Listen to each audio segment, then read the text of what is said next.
शेख हसीना ने भी इनके खिलाफ एक पिटीशन फाइल कर दी थी, मोहम्मद यूनुस के खिलाफ, उनके आर्मी के चीफ के खिलाफ और साथ में 61 दूसरे लोगों के खिलाफ। और उसके अंदर कहा था इन्होंने वहां पे हिंदुओं पे अत्याचार किया और इसके पूरे प्रूफ दिए थे। जब से शेख हसीना वापस गई है, इंडिया के अंदर आई है, तो उनकी एक टीम बैठी है दिल्ली के अंदर जो सारी की सारी इंसिडेंट है जो हो रही है बांग्लादेश के अंदर, उसकी रिकॉर्डिंग कर रही है, उसकी डिटेल इकट्ठी कर रही है और सारी डिटेल उन्होंने भेज दी आईसीसी के अंदर। और अब आईसीसी ने अप्रूवल दे दी है कि मोहम्मद यूनुस के खिलाफ बहुत जल्दी एक्शन लिया जाएगा, उनके खिलाफ हियरिंग स्टार्ट कर दी जाएगी। इनकलाब लेकर आया इतना उन्होंने खून खराबा। इनकलाब तो बढ़ गया ना सर, उधर हर चीज का तो बेड़ा गर्क हो गया। इनकलाब हो या फायदा हुआ हो, इनकलाब से तो नुकसान पे नुकसान, नुकसान पे नुकसान हो, तो हम इनकलाब के ऐसे का क्या करें, अचार डालें जो हमारे मुल्कों के लिए बेहतरीन हो। और खास तौर पे इस्लामी ममालिक को ये बड़ा इनकलाब का जो आजकल जोश चढ़ा हुआ है और जो मुल्क इनकलाब लेके आ रहा है वो वर्ल्ड है। और मोहम्मद यूनुस के खिलाफ एक्शन लिया जाएगा। और जिस तरीके से आईसीसी के अंदर केस किया है मोहम्मद यूनुस के खिलाफ, उसकी सुनवाई शुरू हो जाएगी 2 महीने के बाद। और ये उम्मीद लगाई जाती है कि मोहम्मद यूनुस को जेल भेजा जाएगा और एक केस की उम्मीद है कि 2 साल के अंदर केस खत्म हो जाएगा। उनके पास वॉशरूम नहीं है बट वो फिर भी अपनी आईटी सेक्टर में बहुत आगे।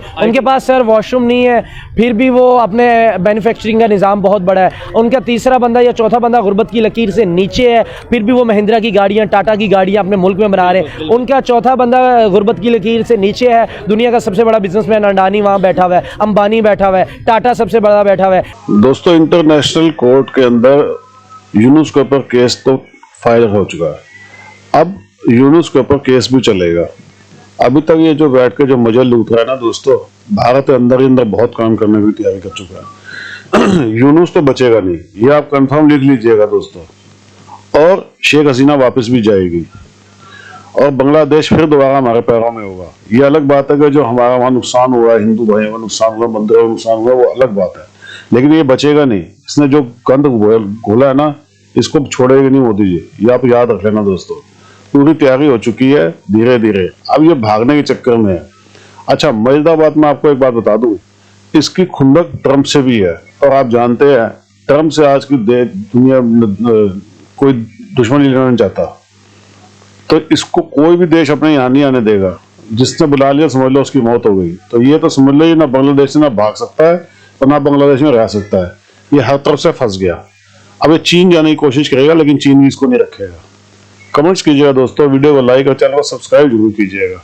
Thank you very much. अब जो यूनुस है वहां पे, जो मुख्य वहां का कार्यवाहक प्रधानमंत्री बोल रहे, कुछ भी बोल लो, उसके खिलाफ एक जो पिटीशन दाखिल की गई थी उसको एक्सेप्ट कर लिया गया है, यानी कि अब उसको जेल में पहुंचाया जा सकता है। क्या है मामला, प्लीज बताइए हमें, और इस कब तक ये चीजें संभव है? देखिए, शेख हसीना ने एक पिटीशन फाइल की थी। इन्होंने पहले मोहम्मद यूनुस से एक पिटीशन फाइल की थी शेख हसीना के खिलाफ कि उसको डिपोर्ट कर दिया जाए बांग्लादेश के अंदर। फिर बाद में कहा कि इनकी सुनवाई हम वहीं पे करेंगे, इंटरनेशनल कोर्ट ऑफ क्रिमिनल में करेंगे। तो शेख हसीना ने भी इनके खिलाफ एक पिटीशन फाइल कर दी थी, मोहम्मद यूनुस के खिलाफ, उनके आर्मी के चीफ के खिलाफ और साथ में 61 दूसरे लोगों के खिलाफ। और उसके अंदर कहा था इन्होंने वहां पे हिंदुओं पे अत्याचार किया और इसके पूरे प्रूफ दिए थे। जब से शेख हसीना वापस गई है, इंडिया के अंदर आई है, तो उनकी एक टीम बैठी है दिल्ली के अंदर जो सारी की सारी इंसिडेंट है जो हो रही है बांग्लादेश के अंदर, उसकी रिकॉर्डिंग कर रही है, उसकी डिटेल इकट्ठी कर रही है और सारी डिटेल उन्होंने भेज दी आईसीसी के अंदर। और अब आईसीसी ने अप्रूवल दे दी है कि मोहम्मद यूनुस के खिलाफ बहुत जल्दी एक्शन लिया जाएगा, उनके खिलाफ हियरिंग स्टार्ट कर दी जाएगी। पहले क्या था, जब मोहम्मद यूनुस पावर में आए थे तो उस टाइम पे जो बाइडेन प्रेसिडेंट थे यूएस के, और उनकी डीप स्टेट ने सारा काम किया था, मोहम्मद यूनुस को इंस्टॉल किया था और शेख हसीना को बाहर निकाला था। लेकिन अब जो बाइडेन और उनकी डीप स्टेट वो पावर से बाहर जा रही है, तो इस टाइम पे डोनाल्ड ट्रंप आ रहे हैं यूएस के अंदर। और डोनाल्ड ट्रंप ने वैसे भी कहा था कि जब मैं पावर में आऊंगा, व्हाइट हाउस में एंटर करूंगा, तो आप सोचिए एक हिंदू बैठा है व्हाइट हाउस के अंदर, एक इंडियन बैठा है। तो अभी डोनाल्ड ट्रंप बहुत से इश्यूज के अंदर बिजी हैं, लेकिन बहुत जल्दी उनकी अटेंशन आएगी बांग्लादेश की तरफ और मोहम्मद यूनुस के खिलाफ एक्शन लिया जाएगा। और जिस तरीके से आईसीसी के अंदर केस किया है मोहम्मद यूनुस के खिलाफ, उसकी सुनवाई शुरू हो जाएगी 2 महीने के बाद। और ये उम्मीद लगाई जाती है कि मोहम्मद यूनुस को जेल भेजा जाएगा और एक केस की उम्मीद है कि 2 साल के अंदर केस खत्म हो जाएगा और मोहम्मद यूनुस को जेल भेज दिया जाएगा। और वैसे भी देखा जाए तो ट्रंप के पावर आने के बाद बांग्लादेश के अंदर बहुत सी चेंजेस होंगी।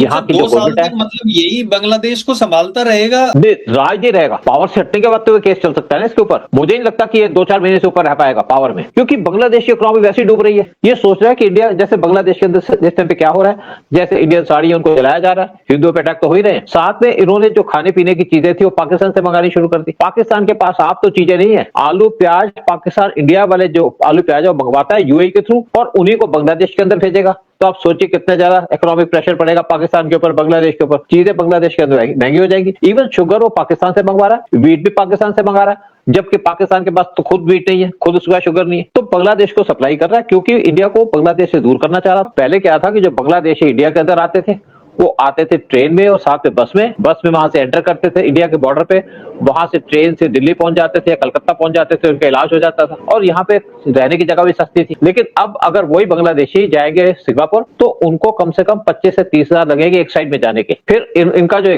EU का जो ऑफिस है जहां से बांग्लादेशी वीजा लेते हैं वो दिल्ली के अंदर लोकेटेड था और अब बांग्लादेश ने कहा कि उसको यहाँ से शिफ्ट कर दो बांग्लादेश के अंदर, लेकिन EU ने मना कर दिया। उनका अगर आपको वीजा चाहिए तो आप वियतनाम चले जाओ। अब EU का जो ऑफिस है बांग्लादेश के वीजा लेने के लिए वो खुलेगा वियतनाम के अंदर और यहाँ जाने के लिए इनको बाय एयर जाना पड़ेगा, वो भी इनके लिए महंगा पड़ेगा। तो बांग्लादेश की जो प्रॉब्लम है तो बढ़ी रही है और पूरा जो बॉर्डर है बांग्लादेश और म्यांमार का, वहां पे अराकान आर्मी ने पूरा कंट्रोल कर लिया है। और जो स्ट्रीटे पोर्ट है म्यांमार के अंदर जिसको इंडिया ने बनाया था, वो बनाया था इसलिए कि ताकि इंडिया अपने नॉर्थ ईस्टर्न स्टेट से कांटेक्ट रख सके अगर कोई प्रॉब्लम होती है और वहां से सप्लाई लाइन चलती रहे।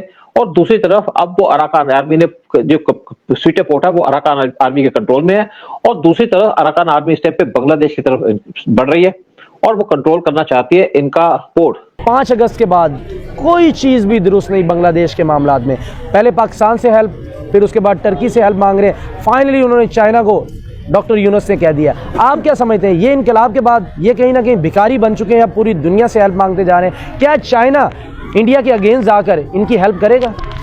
अच्छा, फ़र्स्ट ऑफ़ ऑल तो अगर बात की जाए बांग्लादेश की, तो बांग्लादेश में जो हसीना वाजिद का दौरे हुकूमत ख़त्म हुआ है उसकी आप मिसाल ले लेते हैं। अभी बशारुल असद की शाम से, फिर श्रीलंका से, इस वक्त तकरीबन जो 4 बड़े मुल्क हैं उनका वो एक जो मतलब कि उसको कह लें कि बर्बरियत थी, जुल्म बर्बरियत थी, आमरियत थी, वो ख़त्म हुई। अभी डेमोक्रेसी की तरफ आहिस्ता आहिस्ता ये बांग्लादेश आएगा और मेरे ख़्याल में पहले भारत के और बांग्लादेश के ताल्लुकात कुछ इस तरह से अच्छे थे कि शायद जिसकी वजह से उसके इकोनॉमिकली वो बिल्कुल ठीक था और अभी तक उसमें पॉलिटिकल स्टेबिलिटी जो चल रही है उसकी वजह से बांग्लादेश को नुकसान उठाना पड़ रहा है।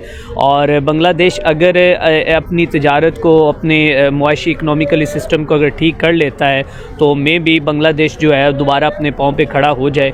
अगर बांग्लादेश एक अच्छी पॉलिसी लेकर नहीं आएगा तो फिर बांग्लादेश को इसका नुकसान उठाना पड़ेगा और बांग्लादेश की जो इकनॉमिकली और उसको मुआशी तौर पे काफ़ी ज़्यादा नुकसान जो उठाना पड़ सकता है। सर 80% तो इंडिया के शेयर पड़े हुए हैं बांग्लादेश के अंदर, अगर अभी तक उन्होंने कुछ उठाए नहीं, कुछ उठाए।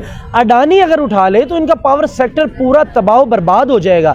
ऐसा इनकलाब जो आपको दूसरे दुनिया से, दूसरे ममालिक से हेल्प मांगने पे मजबूर कर जाए, ऐसे इनकलाब को आप सर क्या कहेंगे?